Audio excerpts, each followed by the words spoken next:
Whether you're working toward a career in the conservation industry and need to build your resume, or you're looking for adventure and want to get out of your comfort zone, Conservation Legacy has the right experience for you.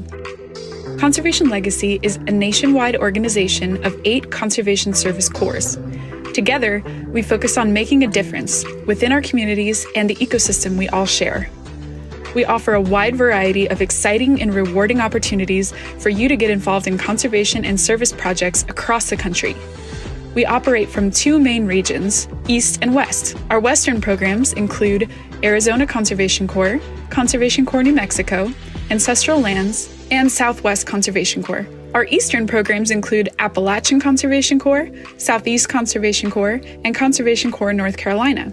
Our Stewards Individual Placement Program operates from both our Eastern and Western regions, and while the bulk of our opportunities are based in these highlighted states, many crews travel during their seasons, and we have internships available in just about every other state and territory in the country, including Guam and Puerto Rico. Choose to join one of our conservation crews, where you'll serve alongside a team of your peers. You'll learn from professionals in the industry and work together on conservation service projects ranging from trail building and maintenance to habitat and watershed restoration, invasive species removal, or historic preservation, just to name a few. I owe a lot to this program for steering my direction in life. It's really just allowed me access to a career path and just an absolute love of the outdoors. We also offer specialized affinity crews where groups that are underrepresented in the outdoor industry can find community in their shared identity. Women's crews, Indigenous crews, and American Sign Language inclusion crews are just a few of the affinity crews we offer. Being on an all-female crew kind of makes me feel more comfortable to be myself. It's very empowering. I like to work with people I'm alike, and it's just easier for me to feel comfortable and get into the groove, especially if it's females that I'm working with. Recent era veterans can find opportunities on one of our Veterans Fire Corps crews. Vets can transition back to civilian life while earning industry-recognized certifications and training for a career in wildland firefighting. I'm doing it for my state, I'm doing it for my country, and I'm serving all over again. There's a lot of veterans out there that are looking for something to put themselves into, to mean something again, and this is really helpful for that. Or choose one of our individual placement internships, where you'll work alongside professionals from federal agencies like the National Park Service and Bureau of Land Management, or community-based nonprofits.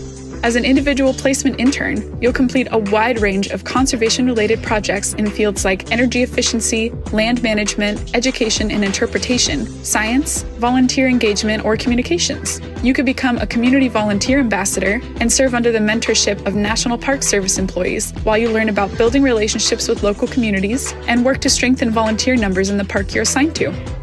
Or you could spend a season as a scientist in the park and assist the National Park Service with research, geologic mapping, GIS analysis, and resource monitoring. These are just a few of the many exciting opportunities for growth, adventure, and service within Conservation Legacy. From the Hopi Pueblo to Chattanooga, Tennessee, the deserts of Arizona to the Rocky Mountains of Colorado. Join us, give back, and become part of something bigger. Positions are open now. Visit our website to learn more and apply today.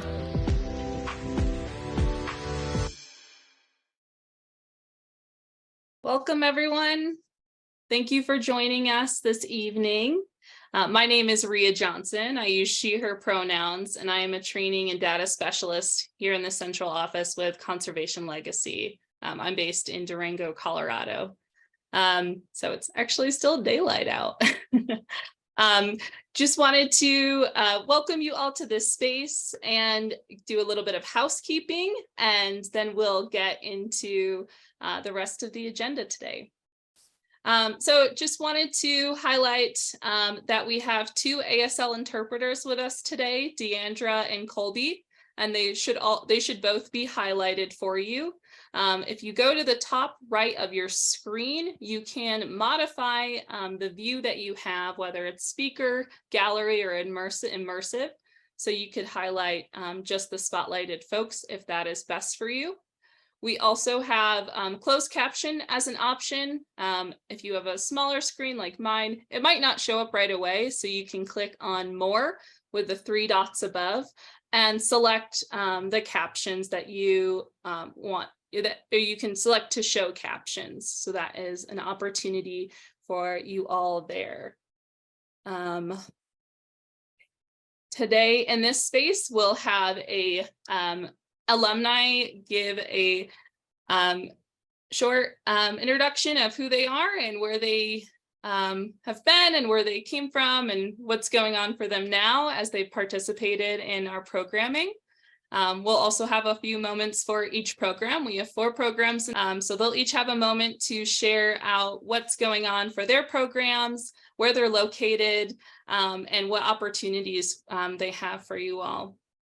And then those will be, those programs will have breakout rooms, and you'll have the freedom to move within those breakout rooms. There'll be a presentation with a slideshow and then time for questions. And you're welcome to move throughout those breakout rooms at any time. At the top of the hour, we'll just call it a close, and you can just say goodbye in the breakout room that you're in. No need to come back to this space when we end this time together at the top of the hour. All right, so I will pass it over to JM to introduce our speaker today. Sure thing. Thank you, Ria. Thank you very much. And good afternoon, good evening, good maybe morning for some of you who might be a little farther away from us on Honolulu time. We'll get to that here in a second, but I have the honor to introduce to you all today CJ Franco, who served with us in 3 different service terms, but just recently finished his most recent service term with Haleakala in Hawaii. CJ also is the recipient of the Corps Member of the Year Award, which is awarded, the big round of applause there. Super proud of you, CJ. Sorry to steal your thunder there, but it's a really cool award that hundreds of people apply for every year, but only one person is lucky enough to receive it. And we are just lucky enough that we supported CJ during his service, and he ended up being the person with that award. So I'd like to say congratulations to CJ for sure. And at this point, I'm going to stop talking. And CJ, if you want to go ahead and deliver your speech to us, and yeah, take on over. Sweet. Thank you, JM. Hi, everyone. I'm CJ Franco. I go by he, him pronouns, and I'm from Hawaii. Right now, I am in Maui, in Haleakala National Park. I spent like almost a decade trying to make my way to become a National Park Ranger. And with the help of AmeriCorps, this year I finally obtained that goal. Part of our mission statement says to improve lives, strengthen communities, and foster civic engagement through service and volunteering. And before I stepped into the conservation world, I'd spent a lot of seasons in different states. I was working national parks as a cook and volunteering for National Park Services. And as volunteering, I was either diverting hikers from stepping on restoration areas or walking sled dogs for the national park. And both were really amazing, but I really wanted to do more for our protected lands. So after several years of living the parky life, I veered my sights more towards how to get more involved in the outdoor realm. And by the end of 2021, I'd say I found my answer. I left my cook job in Washington and drove far east. I joined with, I'm going to name drop right now, Conservation Corps North Carolina, which was my first ever crew, first time as a crew member. And it was awesome. Our crew was deployed to New Jersey for the Hurricane Ida disaster relief operation, and that was awesome. I had the opportunity and privilege to step up to the plate and become the chief logistics coordinator. And basically, I was responsible for anything inventory-wise for the whole operation of the disaster relief. And it all felt really great to aid the community. Even though I wasn't from there, it was amazing. And I wouldn't give that up for anything. But after that, I ended up moving back west because I felt like, hey, this season with North Carolina was amazing, and I feel like I could be a good crew leader. So I went west and ended up in Arizona Conservation Corps. And yeah, I was a crew lead for them, helped them with pretty much the COVID strike team. So any area that was, neglected during COVID, we were responsible for restoring and making sure everything was beautified. Uh, they also provided us with a leadership course, and I took that information they gave us and I ran with it and tried to be the best leader for my crew as I possibly could. And with the evaluations, I believe I did pretty well. I'd like to say I did decently for them. And then after that, I found myself back home in Hawaii, in Maui, working Haleakala National Park as an intern. And yeah, pretty much my responsibility in Haleakala is as a trail maintenance worker, but I'm also working with mules, packing stuff into cabins, and also working with a helicopter doing search and rescue operations. So it's just a big jump for me from the whole conservation world to the NPS world. And yeah, pretty much this past week, I started my NPS job, and that's where this whole conservation core realm has gotten me, and it's been amazing. I couldn't be more thankful. But yeah, if I could pass it back off to JM, I think that's all I have to say. Thank you guys. Absolutely, CJ. And I'm so glad that you got to fit mules and helicopters into that. Thank you so much.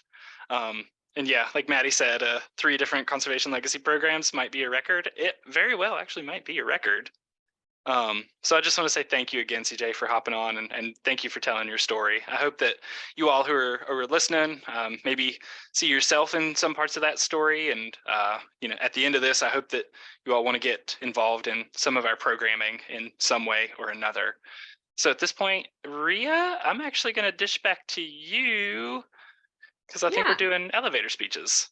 Yes. Thank you, CJ. That was really inspiring to hear your story. That's so exciting to be a part of 3 different corps, and now, working for the National Park Service. That's what we hope for all of our members, if that's what they want. So that's really exciting to hear. Thank you for sharing your story. So now we'll get into a brief overview of each program that's here today. And we'll start off with Sarah with Appalachian Conservation Corps. And I'll get you spotlighted, Sarah. Thanks. Yeah, so like Ria said, I am Sarah. I am with Appalachian Conservation Corps, and ACC, as we call it, works in Virginia, West Virginia, Maryland, DC, Pennsylvania, and Ohio, so a pretty big region. We're an environmental nonprofit doing immersive programming. We put a large focus on personal and professional development in the field of conservation. We have 2 main programs, which are conservation crews and individual placements, which are a lot like internships. So our crews are going to be like 100% field-based, while our individual placements or internships are often like more of a combination of field and office-based responsibilities.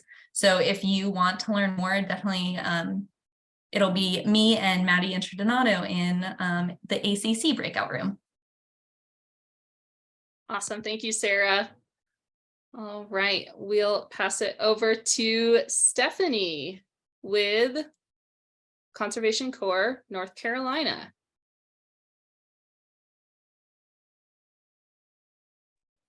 Hi, am I highlighted? I'm sorry, I didn't pop up on my screen. I apologize. No worries. Okay, there I am. There you are. Awesome. Hi, everyone. Glad that you're all here. So Conservation Corps North Carolina, or CCNC as we like to call it, partners with public land managers to empower young adults through ages 15 through 30 through meaningful outdoor work that benefits North Carolina's land and water and creates healthy communities through environmental stewardship. CCNC launches a variety of crews, including adult leadership development, youth fire, vegetation management, active military duty, and much more. We also have positions for individual placements, and it will be Jackie Meyer and I in our CCNC breakout room. So hope to see you there. Thank you, Stephanie. All right, and we'll pass it over to Jalen Holloway with Southeast Conservation Corps. Hi, everybody. So happy you could be here this evening or morning or afternoon. I am Jalen Holloway with the Southeast Conservation Corps. We operate in a ton of different states, including here in Tennessee and also places like Georgia, Florida, just a variety of different places. So we are all across the Southeast, and we do really meaningful work and empowering work across the region. We have a ton of different crew-based models, including a veterans crew. We have an urban archaeology crew, and we also have just traditional trail-based crews as well. Kind of like Sarah said, we also have individual placements, so different internships that are placed, for instance, in the Great Smoky Mountains. I've heard that they actually can tag and track bears, so I really hope you join us here at SECC. And I am joined today by Caitlin and Eleanor Lane. Thank you, Jalen. And we've had the opportunity to hear from JM, and we get to again as he shares a little bit about Stewards' individual placements. Sure thing. Thank you, Ria. Yeah, Stewards individual placements is a little different from the other organizations so far in that we don't offer crews. However, the name Stewards individual placements probably gives you a little bit of a hint as to what we do focus on, and those are individual placements. And so those are through AmeriCorps, state and national, working with federal agencies such as the Office of Surface Mining, Reclamation and Enforcement, Bureau of Land Management, Department of the Interior. We also have the AmeriCorps VISTA program, which is specific to Stewards East individual placements. VISTA is an acronym standing for Volunteers in Service to America. Those individuals serve with community-based nonprofits and really is kind of community focused on their service. And then a handful of other programs, which I would encourage you to hop into our breakout room. It would take pretty much 30 more minutes to go through all of our different programs, but all of those focus on individual placements and internship opportunities. So with me today is Raquel Fagundo, and we'll be in the Stewards East individual placements breakout room for anybody that wants to come and hang out with us for a little bit. Awesome. Thank you, JM. And I titled that group Steward/Vista, so keep a lookout for that. All right, well, that is our overview, short overview of our programs that we have here. So what we'll do for the rest of the time that we have scheduled for this space will be opening the breakout groups and the breakout rooms, and then you will be free to choose whatever program you're interested in learning more about. And then you should have access to move between the rest of the rooms as well. Please let me know if you have any issues or just come back to this main room. I'll be here to help with that along with my colleagues, Sharina and Vanessa. So I'll open those rooms now and we can cut the recording, and we'll thank you all for being here and enjoy the breakout rooms.